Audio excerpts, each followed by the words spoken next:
아직도 밖에 계시네. 이러다 돌아가시겠어. 그래도 돼. 아버님은 이제 이 집에 발붙일 자격이 없으시니까. 당신 정말 1억이야? 체감 온도가 영하 15도라는데. 그래, 난 몰라. 당신이 뭐라 하든 난 모를 거야. 이제 지긋지긋해. 매번 이런 식으로 돈 뜯어내려고 하시는 거. 돈? 무슨 돈? 아버님이 지갑을 잃어버리신 것뿐이잖아. 하, 또 그 말이네. 지갑을 잃어버리셨다고. 서울역에서? 지하철에서? 그래서 얼마나 들었었는데? 100만 원? 200만 원? 여보, 당신 지금 제정신이야? 제정신이냐고? 당신이야말로 아버님한테 속고 있는 게 누군데? 당신도 이제는 알아야 해. 당신 아버님이 얼마나 교활하신 분인지. 뭐라고? 지난번에도 지갑 잃어버렸다며 오시더니 결국 돈 받아가지 않으셨어? 그전에도, 또 그전에도. 당신 말이 너무 심한 거 아니야? 심해. 이제 와서 그게 심하다고? 매번 서울 와서는 이런 식으로 돈 때문에 오시는 거잖아. 아버님이 그런 분이 아닌 거 당신도 알잖아. 알아? 내가 뭘 안다는 거야? 시골에서 농사나 지으시다가 은퇴하셨다면서. 그런데 왜 자꾸 서울에 올라오셔서 돈 타령이신 건데? 돈이 그렇게도 좋으시대? 현관문 앞에서는 한 노인이 추위에 떨고 계셨습니다. 그분은 강판석 씨, 평생을 자식들 뒷바라지하며 살아오신 분이었습니다. 하지만 지금 그의 아들 내외는 말다툼을 하고 있었고 며느리는 차갑게 문을 걸어 잠근 채였습니다. 불과 3년 전만 해도 이런 일은 상상조차 할 수 없었습니다. 강판석 씨가 서울에 오실 때면 며느리는 정성껏 반찬을 준비했고 시장에 가서 과일도 사왔습니다. 그런데 언제부터였을까요? 이렇게 달라지기 시작한 것이. 아버지, 조금만 더 기다리세요. 제가 어떻게든. 아니다, 현우야. 이러다 내 마누라랑 싸우기라도 하면 아버지, 난 괜찮다. 이만 가마. 백일동 경비실의 박경비원은 그날을 이렇게 기억합니다. 그 할아버님, 정말 점잖은 분이세요.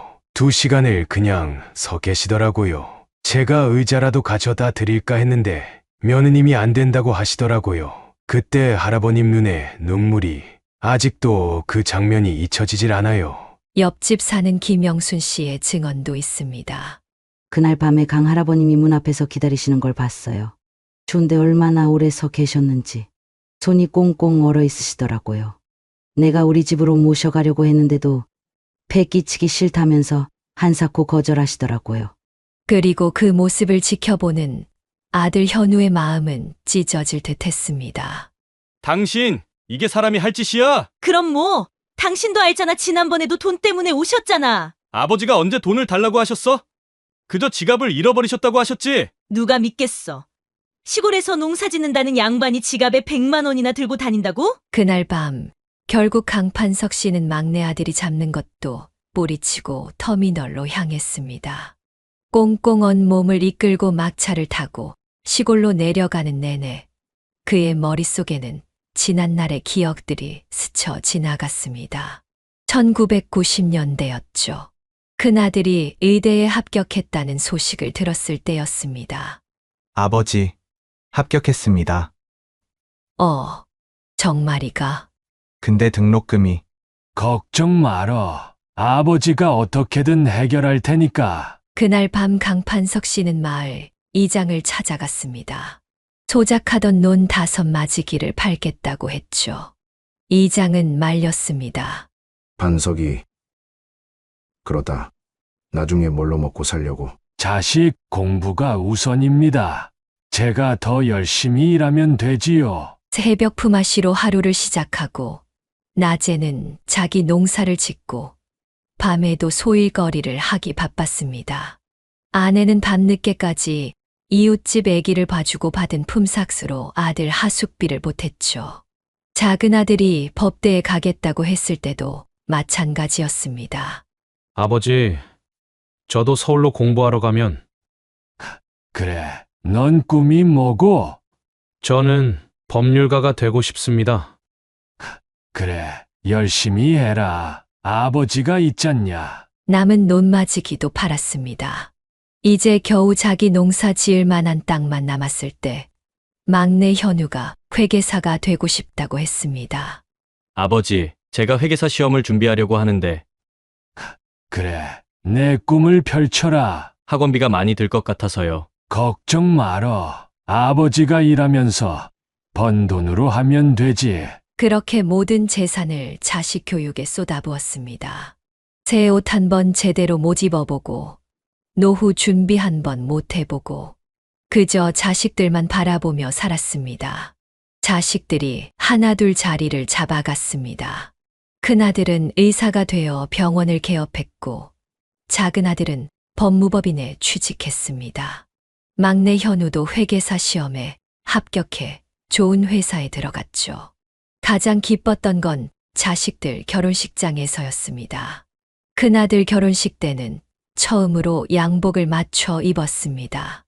아버지, 한복 입으시지 말고 양복 한번 맞추세요. 돈 아깝다. 한복이면 되지. 제가 맞춰드릴게요.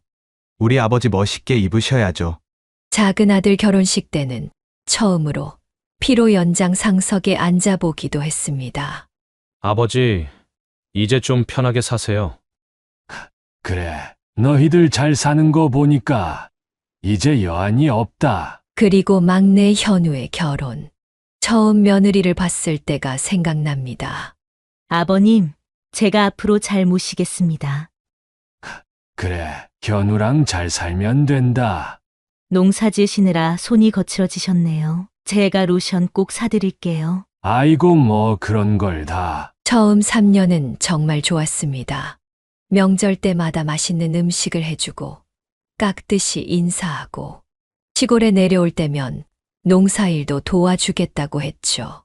아버님, 이거 시골에서 가져오신 거예요? 매실인데 내가 장아찌 담그는 거 좋아한다길래. 아이고, 감사합니다. 제가 맛있게 담가 볼게요. 그런데 언제부턴가 며느리의 태도가 달라지기 시작했습니다. 처음에는 미세한 변화였습니다. 아버님, 왜 미리 연락도 없이 오셨어요? 지나가다가 들렀다. 다음부턴 꼭 미리 말씀해 주세요. 저도 준비를 해야 하잖아요. 며느리는 점점 더 노골적으로 변해갔습니다. 시골에서 농사 지으시는 분이 왜 자꾸 서울에 오시는 거예요? 손주 못 본 지도 오래됐잖니. 전화로 보시면 되잖아요. 요즘 영상통화도 있는데 이렇게 불쑥 찾아오셔야 해요? 이렇게 노골적으로 밀어내더니 작년 추석 그날부터였을까요? 며느리의 태도가 완전히 달라졌습니다. 아버님, 이번에는 시골에서 추석 보내세요. 그래도 명절인데. 서울 와서 답답하시잖아요. 시골이 더 편하실 것 같아서요. 그래도 손주 우성이도 보고. 우성이 학원 때문에 바빠서 시간도 없을 거예요. 그렇게 시작된 며느리의 태도 변화는 점점 더 심해졌습니다. 아니, 이게 뭐예요? 또 시골 농산물이에요? 그저 너희들 먹으라고. 아버님, 요즘은 저희도 친환경 농산물 사 먹어요. 이런 거 갖고 오시지 마세요. 나도 농약 안 치고 직접 기른 건데. 장 봐서 해 먹는 게 더 편해요. 이런 거 다듬고 있을 시간도 없고. 손자 우성이와의 관계도 멀어져 갔습니다. 할아버지 안녕하세요. 우성아, 할아버지 안 보고 싶었나? 엄마가 그러는데 할아버지랑은 자주 안 보고 할아버지는 시골에서만 사시는 게 좋대요. 그래, 그렇구나. 강판석 씨는 손주의 말을 듣는데 마음이 쿵 하고 내려앉았습니다. 그래도 며느리가 불편할 수 있지, 그럴 수 있지라는 마음으로 정성껏 키운 쌀도 보내고 채소도 보냈습니다. 그러나 며느리는 시골에서 농사지은 쌀을 보내도 받지 않았고, 손수 기른 채소를 들고 가도 냉장고에 넣어두었다가 버리기 일쑤였습니다. 아버님이 보내신 쌀, 그냥 다 이웃들 나눠줬어요. 맛이 없던가? 우리야 괜찮은데 우성이가 시골 쌀은 냄새 난다고 하더라고요. 그러다 지난달 현우의 생일이었습니다. 오랜만에 아들 얼굴이라도 보고 싶어 서울에 올라왔다 지갑을 잃어버리고 말았습니다. 지하철을 타고 오면서 강판석 씨는 계속 지갑을 만져보았습니다. 평생 처음으로 손주에게 용돈을 넉넉히 주고 싶어서 농협에서 100만 원을 미리 찾아두었던 겁니다. 우성이가 요즘 학원비도 많이 든다던데 용돈이라도 넉넉히 줘야지. 라는 마음에 어려운 사정이었지만 준비를 했던 거죠. 하지만 퇴근 시간 지하철은 너무 복잡했습니다. 허리 수술을 한 뒤로 서 있기가 힘들었지만 젊은 사람들에게 자리를 양보받는 게 싫어 끝까지 서 있었습니다. 얘들아, 이걸 어쩌니? 내가 지갑을 잃어버렸다. 또 그 말씀이세요? 지난번에도 그러시더니. 아니, 정말 지하철에서 어디로 빠져나간 건지, 누가 훔쳐간 건지 없어졌다. 아버님, 이제 그만하세요. 돈이 그렇게 필요하시면 그냥 달라고 하시죠. 얼마나 잃어버리셨는데요? 100만 원 정도 된다. 아버님, 정말 100만 원이나 들고 다니셨다고요? 그래, 우성이 용돈 좀 주려고 챙겨왔는데. 거짓말 마세요. 시골에서 농사나 지으시는 분이 무슨 돈이 그렇게 많아요? 나도 자식 손주한테 한번 떳떳하게 주고 싶었다. 강판석 씨의 눈에서 눈물이 흘렀습니다. 평생 자식들 뒷바라지 하느라 한 번도 제대로 써보지 못한 돈. 이제는 손주에게라도 떳떳하게 용돈을 주고 싶었던 마음이었습니다. 여보, 아버님이 거짓말을 하실 분이 아니잖아. 당신도 참, 아버님 편들기는 지난번에도 지갑 잃어버리셨다면서 30만 원 받아가시고, 그전에도. 그때는 정말 잃어버린 거였어. 됐어요. 이제 아버님 오시면 문 안 열 거예요. 이 집에서 당신 아버님 안 볼 거라고. 그렇게 시작된 그날 밤의 대치는 2시간을 넘어갔습니다. 한겨울 밤, 노인은 현관 앞에서 떨고 있었고, 아들과 며느리는 집 안에서 말다툼을 하고 있었습니다. 당신, 우리 아버지가 그렇게 돈이 필요할까? 당연하지. 농사로 뭐가 남아? 그냥 돈 때문에 오시는 거라고. 평생 우리 뒷바라지 하시느라 한 푼도 못 쓰신 분이 그럴 리 없으셔. 아니지. 이제 와서 받아내시겠다는 신보인 거 안 보여? 이제 겨우 우리가 잘 살게 됐으니 돈 좀 받아내겠다는 신보잖아. 이렇게 말도 안 되는 아내의 억지를 들으며 현관문 앞에서 떨고 계신 아버지를 바라보며 현우는 지난 날들을 떠올랐습니다. 자신이 회계사 시험에 3번이나 떨어졌을 때 아버지는 한마디도 원망하지 않으셨습니다. 아버지, 저 또 떨어졌습니다. 그래도 넌 할 수 있다. 포기하지 마라. 하지만 학원비도 너무 많이 들어가고. 돈 걱정은 하지 마. 아버지가 있잖냐. 그때 아버지는 남은 소 2마리까지 파셨다는 걸 나중에야 알았습니다. 새벽부터 밤까지 일하시면서도 한 번도 힘들다는 내색을 않으셨죠. 여보, 이제 그만 문 열어주면 안 될까? 당신도 참, 아버님이 우리 집 통장 다 털어가실 때까지 가만히 있겠다는 거야? 무슨 통장식이나. 아버님이 우리한테 손 벌리신 적 없잖아. 없긴. 지난번에도 지갑 잃어버리셨다고 30만 원. 그전엔 병원비라고 50만 원. 그건 다 진짜로 필요해서 그러신 거잖아.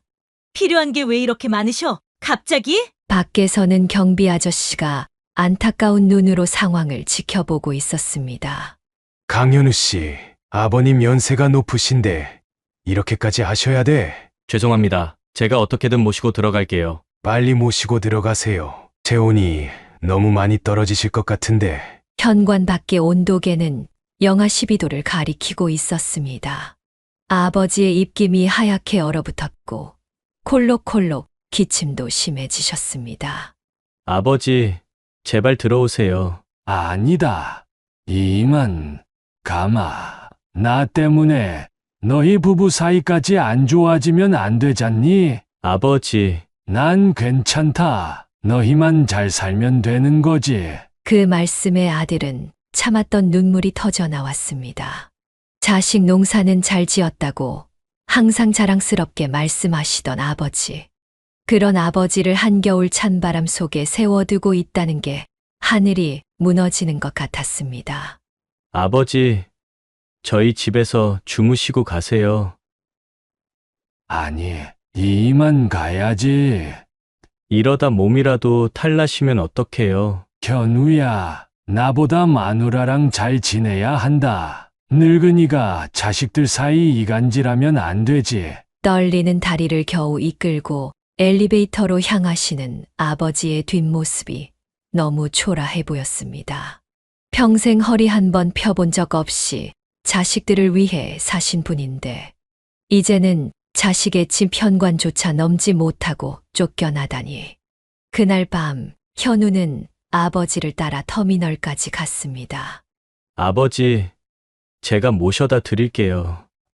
됐다. 너는 들어가라. 늦은 밤인데 어떻게 혼자 가세요? 이 놈이 평생을 농사 짓고 살았는데 이 정도 추위쯤이야. 하지만 아버지의 손은 이미 차갑게 얼어 있었고 발걸음은 휘청거렸습니다. 기어이 아버지를 모시고 고향으로 내려가는 막차에 올랐습니다. 현우야, 네, 아버지. 내가 미안하다. 왜 아버지가 미안하세요? 너희들 공부시키느라 돈을 못 모았다. 늙어서 이렇게 배만 끼치고. 버스 안에서 아버지는 끝내 잠이 드셨습니다. 달빛에 비친 아버지의 얼굴에는 깊은 주름이 가득했습니다. 그 주름 하나하나가 자식들 키우느라 흘리신 땀방울 같았습니다. 새벽 2시, 겨우 고향집에 도착했습니다. 어머니, 아버지 모시고 왔습니다. 아이고, 이 시간에 웬일이야.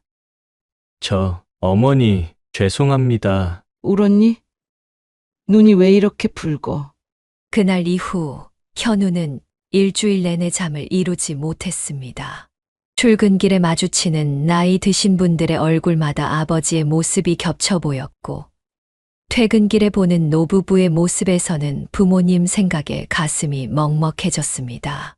아내와의 관계도 차가워질 대로 차가워졌습니다. 여보, 우리 이러고 살면 안 되겠어. 그래, 당신이 아버님 편만 들지 말았어야지. 편을 들다니. 우리 아버지가 그동안 우리한테 뭘 바라신 게 있었나? 뭐가 없었다는 거야? 매번 오실 때마다 돈 타서 가시잖아. 그래, 한번 얘기해보자. 아버지가 우리한테 뭘 가져가셨는지. 현우는 통장 내역을 하나하나 뒤져보기 시작했습니다. 지난 3년간 아버지에게 들어간 돈이라고는 병원비 50만 원, 지갑 분실로 인한 30만 원, 고작 80만 원이었습니다. 이게 전부야. 3년 동안 80만 원. 80만 원? 웃기네. 그럼 내가 매번 시장 보고 반찬 해드리고 아버님 오실 때마다 청소하고 빨래하고 이런 건 뭐야? 이것도 다 돈이야. 돈, 내 시간이고 내 품값이라고. 지금 그게 하는 말이야? 그래, 맞아. 왜? 시어머니 시아버지는 농사 지으시느라 허리이셨다며? 나도 요즘 허리 아파. 아버님 오실 때마다 안달복달하면서 이것저것 하느라고. 현우는 아내의 행동에 기가 차 아무런 대꾸도 하지 못했습니다.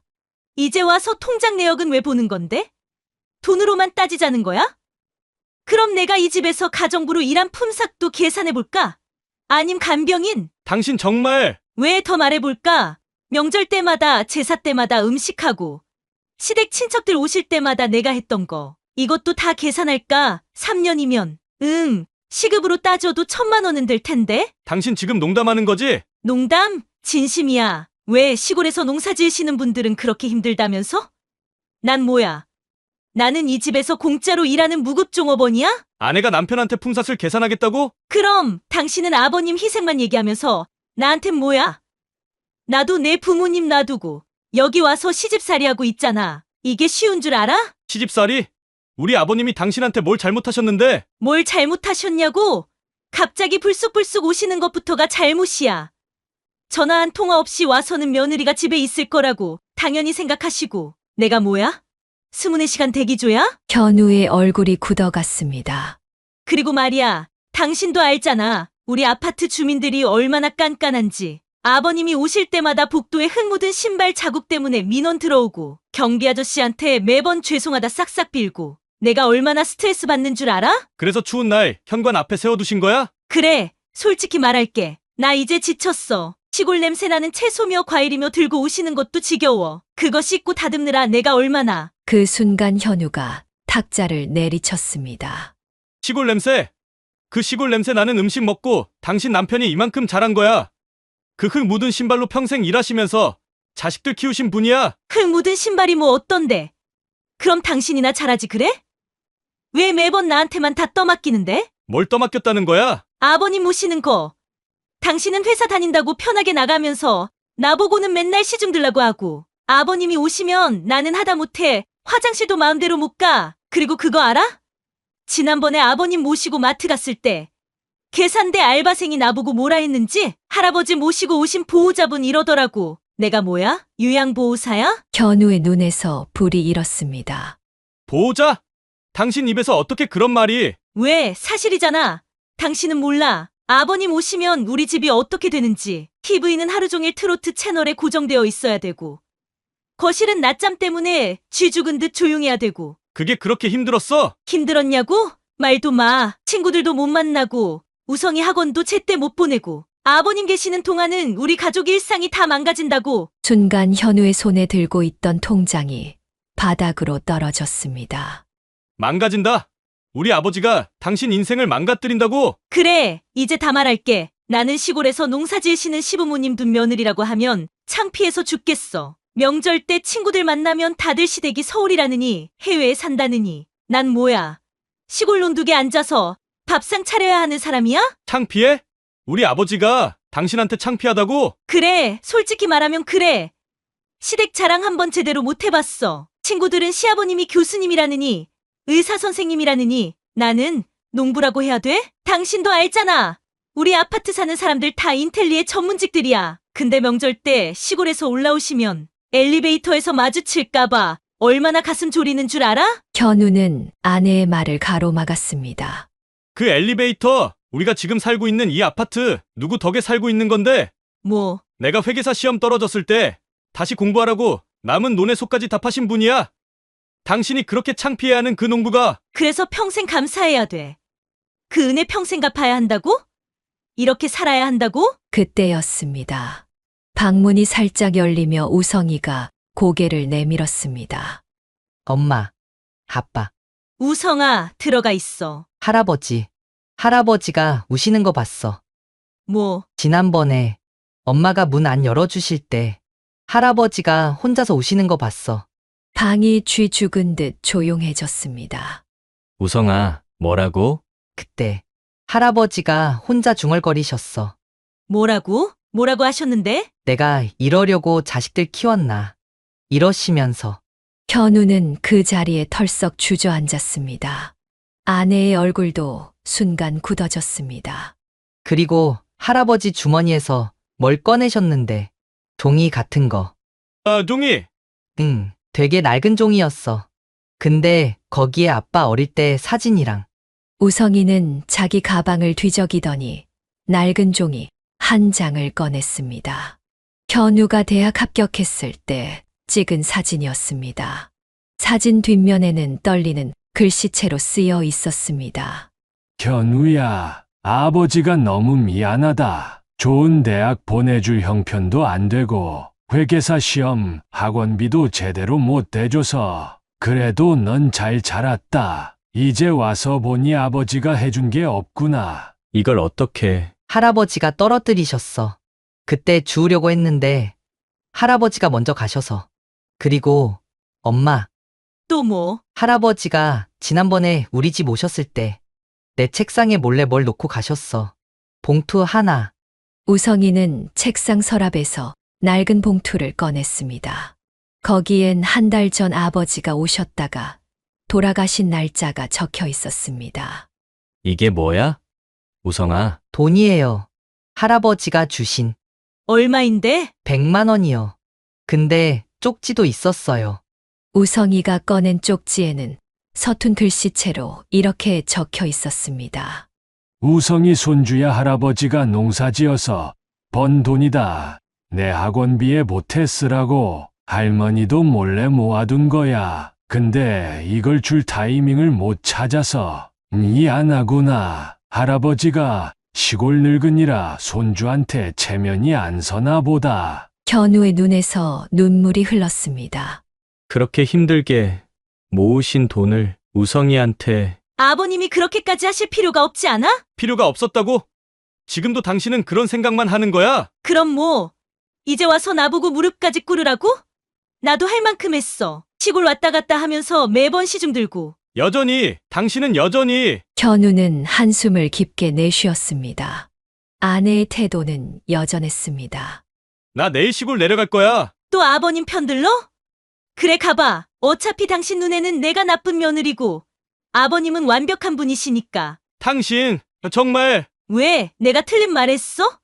당신이나 잘 갔다 와. 시골 가서 아버님한테 내 욕도 실컷 하고. 우성이가 흐느끼며 자기 방으로 들어갔습니다. 현우는 아내를 한참 바라보다가 짐을 싸기 시작했습니다.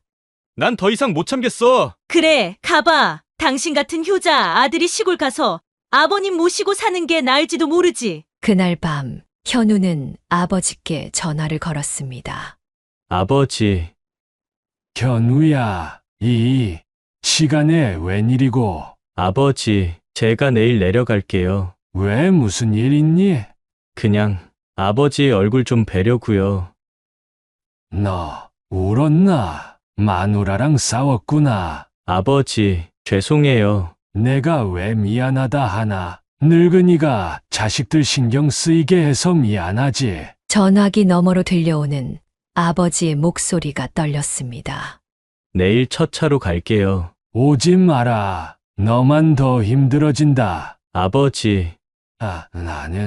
나는 괜찮다. 너희들만 잘 살면 되는 거지. 그날 밤 현우는 짐을 쌌습니다. 아내는 거실 소파에 앉아 텔레비전만 멍하니 보고 있었습니다. 우성아, 아빠 잠깐 시골 다녀올게. 나도 할아버지 보고 싶어. 우성이는 학교도 있고 다음번에 가자. 아빠, 엄마는 왜 할아버지를 싫어해? 현우는 아들에게 아무런 말도 할 수 없었습니다. 다음 날 새벽 현우는 조용히 집을 나섰습니다. 뒤에서 아내의 목소리가 들렸습니다. 그래, 가봐. 어차피 난 나쁜 며느리니까. 당신 눈에는 그것밖에 안 보이잖아. 저 차에 오른 현우는 창밖만 바라보았습니다. 휴대폰이 울렸지만 받지 않았습니다. 아내의 전화였습니다. 1시간쯤 지났을까? 이번엔 큰형님에게서 전화가 왔습니다. 네, 형님. 내 마누라한테 전화 받았다. 죄송합니다. 아니, 내가 미안하다. 진작 내가 나서서 말했어야 했는데. 형님도 아셨어요? 그래. 지난번에 아버지 병원 모시고 갔다가 봤지. 내 마누라가 아버지한테 했던 말들. 다 들었어. 잠시 침묵이 이어졌습니다. 근데 현우야, 네. 아버지가 그때 나한테 그러시더라. 며느리가 저럴 만도 하다고. 시골 늙은이 때문에 고생한다고. 아버지가 그런 말씀을. 그러면서 울으시는데 내가 뭐라고 할 말이 없더라. 시골로 가는 길은 유난히도 멀게 느껴졌습니다. 버스가 시골길로 접어들 때쯤 작은 형님한테서도 전화가 왔습니다. 너 정말 부모님 모시고 산다고? 네, 그럴 생각입니다. 바보 같은 소리 하지 마라. 아버지 그러다 더 상처받으시면 어쩌려고. 시골집에 도착했을 때 아버지는 여전히 밭에 계셨습니다. 허리도 아프다시면서 아침부터 고추밭 잡초를 뽑고 계신 겁니다. 아버지, 현우야, 왜 이른 아침부터 이렇게 일만 하세요? 그냥 일이라도 해야 시간이 가지. 아버지의 손이 떨리고 있었습니다. 밤새 한숨도 못 주무신 게 분명했습니다. 아버지, 서울 올라오세요. 아버지, 어머니, 제가 모실게요. 안 된다. 왜요? 너희 마누라, 그래도 너한테는 잘하지 않나. 늙은들이 가서 걸림돌이 되면 안 되지. 아버지, 그런 말씀 마세요. 현우야, 네, 넌 나한테 미안해하지 마라. 자식 농사는 잘 지었는데 며느리는 내가 잘못 드린 것 같아서 내가 더 미안하다. 그 말씀에 현우는 참았던 눈물을 터뜨리고 말았습니다. 제가 잘못했습니다. 아버지한테 이런 상처를. 울지 마라. 너 울면 나도 눈물 난다. 아버지가 그동안 얼마나 마음이 아프셨을까요? 늙으면 다 그런 거야. 자식들 눈치 보는 게. 아버지는 쭈그리고 앉아 고추밭 잡초를 뽑으시다가 문득 하늘을 보셨습니다. 현우야, 네, 아버지. 나도 알아. 요즘 세상이 많이 달라졌다는 거, 젊은 사람들은 자기들만의 삶이 있다는 것도 아버지, 그게 아니라 괜찮다. 너희 어머니랑 나는 여기서 살면 돼. 평생 일하면서 살아온 곳인데. 아버지는 잠시 말을 멈추셨다가 주머니에서 봉투 하나를 꺼내셨습니다. 이거 우성이 주려고 했던 건데 아버지, 그걸 왜 절 주세요? 손주한테 직접 주고 싶었는데 그래도 내 마누라 눈치가 보여서 이러고 있다가 전해주질 못해 너한테 보낸다. 봉투 안에는 현금 100만 원이 들어 있었습니다. 꼬깃꼬깃 접힌 만원권들이 차곡차곡 쌓여 있었습니다. 아버지, 이거 농협에서 대출받았다. 이자가 좀 비싸긴 한데 우리 손주 학원비에는 써야지. 대출을 받으셨다고요? 늙어서 자식들 도움도 못 되고 손주한테라도 뭐라도 해줘야 하지 않겠니? 그 순간 현우의 핸드폰이 울렸습니다. 아내였습니다. 여보, 무슨 일이야? 나 이제 우리 생각만 하지 않을게. 그러니까 집에 돌아와. 하지만 여전히 아내의 목소리에는 진심 어린 뉘우침이 없었습니다. 돌아가? 아니, 여기가 더 마음이 편해. 당신 정말, 그럼 우성이는? 우성이는 어쩌고? 우성이도 데려올 거야. 주말마다. 미쳤어. 시골에서 무슨 교육을 시켜? 당신 우리 아들 앞길 막을 거야? 막는 게 아니라 진짜 중요한 걸 가르쳐주고 싶어서야. 중요한 게 뭔데? 시골 일? 농사? 당신 정말 대책 없구나? 전화를 끊고 아버지를 바라보니 아버지는 말없이 고추밭 고랑을 메고 계셨습니다. 아버지, 제가 여기서 살게요. 안 된다. 아니에요. 이제는 제가 결심했어요. 현우야. 그동안 제가 너무 늦게 알았어요. 아버지의 마음을. 그 마음이 얼마나 무거우셨을지를. 그날 이후로 현우는 시골에 머물렀습니다. 주말마다 우성이가 내려왔고 아내는 전화도 않고 연락을 끊었습니다. 시간이 흘러 이제는 아버지와 현우가 함께 고추밭을 메고 들깨를 털고 참깨를 말립니다. 처음에는 서툴렀지만 그 서툰 손길 속에서 아버지의 삶을 조금씩 이해하게 되었습니다. 아버지, 죄송해요. 그만해라. 그 말. 아니에요. 평생 해도 모자랄 것 같아서요. 땀 흘려 일하는 아버지의 모습을 보며 현우는 생각했습니다. 시골 냄새가 난다고 흙 묻은 신발이 싫다고 했던 그 말들이 얼마나 아버지의 마음을 아프게 했을지 이제는 압니다. 그 시골 냄새가 자식들 키우느라 흘리신 땀방울 같은 거라는 걸. 그 흙 묻은 신발이 우리들의 앞길을 열어주신 발자국이었다는 걸. 아버지, 이제 제가 아버지 신발 닦아드릴게요. 괜찮다. 늙은이 신발이 뭐 대수라고. 아니에요. 그동안 제가 몰랐던 게 너무 많았어요. 우성이는 주말마다 할아버지를 찾아옵니다.